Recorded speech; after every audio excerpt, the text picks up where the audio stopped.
Academies could end up costing the taxpayer as much as £100 million over the next 20 years, even though they're no longer under local authority control. The Ebbsfleet Academy, for instance, is already costing Kent County Council £1 million a year, and they've been told they must continue to make those payments because the Private Finance Initiative agreement was signed by KCC, not the school.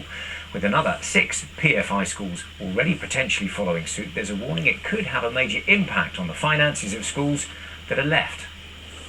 What we have in Kent is another 10 schools that are able to become academies, and that will shoot up the payments on these schools to Kent to, I estimate, £150 million over the next 20 years.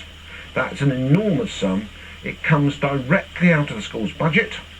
So school children in Kent who aren't at academies will see their education suffer as funding drops.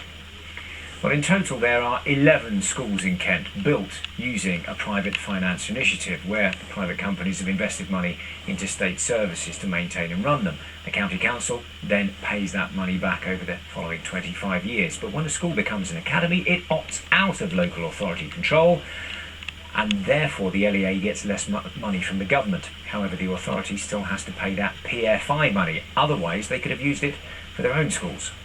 The big impact is on the Kent schools who remain maintained schools. This is where we think there's a big unfairness, because what we've seen in the last few years is many of our schools, 100 or more of our schools, have converted to being academies.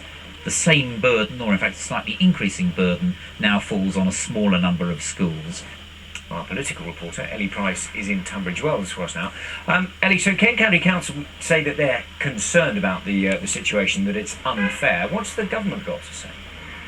Well, the government says that the council has to continue to pay these PFI costs because it signed the original contract. It's a bit like being named on a mortgage. Now, the government accepts that no council should be able to pocket because a school chooses to opt for academy status, and it does give extra funding to cover these PFI costs. Of course, Kent County Council say there's a massive shortfall and that it has to subsidise the rest out of the overall school's pot.